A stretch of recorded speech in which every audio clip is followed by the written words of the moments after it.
दोस्तों स्वागत है एक बार फिर से आपका सरकारी समाचारों में। दोस्तों अंतिम दौर में है पुरानी पेंशन के लिए 85 लाख एनपीएस कर्मियों की लड़ाई। दिल्ली में हुई पेंशन जय घोष महारैली, जानेंगे पूरी अपडेट। दोस्तों आपको बता दें, पुरानी पेंशन के मुद्दे पर केंद्र और राज्यों के सरकारी कर्मचारी अब एकजुट होकर आंदोलन कर रहे हैं। दिल्ली के रामलीला मैदान में पुरानी पेंशन बहाली की मांग को लेकर 3 रैलियां हो चुकी हैं। अब इस कड़ी में रविवार को दिल्ली के जंतर मंतर पर national mission of old pension scheme Bharat के बैनर तले पेंशन जय घोष महारैली आयोजित की गई। इसमें केंद्र और राज्य सरकारों के कर्मचारियों के अलावा विभिन्न निगमों, बोर्ड एवं स्वायत्त संस्थानों के कर्मियों ने हिस्सा लिया।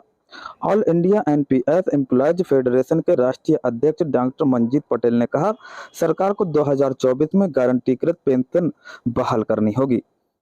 दोस्तों आपको बता दें, डॉक्टर मंजीत पटेल के मुताबिक पेंशन जय घोष महारैली एक निर्णायक रैली साबित होगी। एनपीएस कर्मियों की एक ही मांग है कि देश में गारंटीकृत पुरानी पेंशन बहाल हो। केंद्र सरकार जिस एनपीएस स्कीम को आगे कर रही है उसमें सुरक्षा का कोई भाव नहीं है। इसके अलावा ये योजना गारंटीकृत भी नहीं है। एनपीएस तो बाजार पर आधारित एक स्कीम है। बाजार की स्थिति से सभी अवगत हैं। इसमें डीए डीआर के अनुपात में बढ़ोतरी नहीं होती। पेंशन जय घोष महारैली के जरिए सरकारी कर्मियों की एक ही मांग है कि पहले वाली गारंटीकृत पुरानी पेंशन व्यवस्था लागू की जाए। दोस्तों आपको बता दें, केंद्र सरकार को कर्मियों की ये मांग पूरी करनी पड़ेगी। सरकार ने इसके लिए एक कमेटी बनाई है। पेंशन व्यवस्था में कुछ बदलाव भी किए जा रहे हैं। हालांकि सरकारी कर्मियों को पुरानी पेंशन योजना की बहाली से कम कुछ भी मंजूर नहीं है।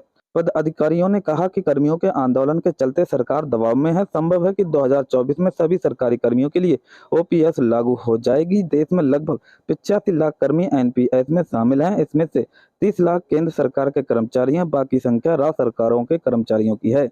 दोस्तों आपको बता दें, बतौर डॉक्टर मंजीत पटेल उन्हें उम्मीद है कि नव वर्ष में गारंटीकृत पुरानी पेंशन की सौगात मिलेगी। दोस्तों आपको बता दें कि नई दिल्ली के रामलीला मैदान में 10 अगस्त को केंद्र सरकार के कर्मियों की पहली रैली हुई थी। इसमें कई राज्यों के कर्मचारी संगठनों ने भी शिरकत की थी। दोस्तों आपको बता दें, ओपीएस के लिए गठित national joint council of action की संचालक समिति के राष्ट्रीय संयोजक एवं स्टाफ साइट के राष्ट्रीय परिषद जेपीएम के सचिव शिव गोपाल मिश्रा ने रैली में कहा था कि लोकसभा चुनाव से पहले पुरानी पेंशन लागू नहीं होती है तो भाजपा को उसका खामियाजा भुगतना पड़ेगा।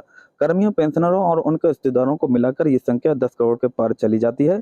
चुनाव में बड़ा उलटफेर करने के लिए यह संख्या निर्णायक है। इसके बाद 1 अक्टूबर को रामलीला मैदान में ही पेंशन संकल्प महारैली आयोजित की गई। इसका आयोजन national movement for old pension scheme के बैनर तले हुआ था। दोस्तों आपको बता दें, एनएमओपीएस के अध्यक्ष विजय कुमार बंधु ने कहा था कि पुरानी पेंशन कर्मियों का अधिकार है, वे इसे लेकर ही रहेंगे। दोनों ही रैलियों में केंद्र एवं राज्य सरकारों के लाखों कर्मियों ने भाग लिया था। इन 2 विशाल रैलियों के बाद 3 नवंबर को confederation of central government employees एवं वर्कर्स ने रामलीला मैदान में रैली की थी। दोस्तों आपको बता दें, पुरानी पेंशन बहाली की लड़ाई अब अंतिम दौर की तरफ बढ़ रही है। अगर सरकार कर्मियों की इस मांग को नहीं मानती है तो उस स्थिति में अनिश्चितकालीन हड़ताल हो सकती है। जितने कर्मचारी अनिश्चितकालीन हड़ताल के पक्ष में हैं, ये पता लगाने के लिए केंद्र सरकार में 2 बड़े विभाग, रेलवे एवं रक्षा विभाग में राष्ट्रीय बैलेट यानी मतदान कराया गया था। ओपीएस के लिए गठित national joint council of action की संचालक समिति के राष्ट्रीय संयोजक एवं स्टाफ साइट के राष्ट्रीय परिषद जेसीएम के सचिव शिव गोपाल मिश्रा ने कहा, अब स्ट्राइक बैलेट का नतीजा आ गया है। रेलवे के 11 लाख कर्मियों से 96% कर्मी ओपीएस लागू न करने की स्थिति में अनिश्चितकालीन हड़ताल पर जाने के लिए तैयार हैं। दोस्तों आपको बता दें, इसके अलावा रक्षा विभाग के 4 लाख कर्मियों में से 97% कर्मी हड़ताल के पक्ष में हैं, जब ज्वाइंट फोरम की बैठक में अनिश्चितकालीन हड़ताल पर जाने के लिए निर्धारित स्थिति की घोषणा पर चर्चा होगी। दोस्तों आज के सरकारी समाचार में बस इतना ही। नमस्कार।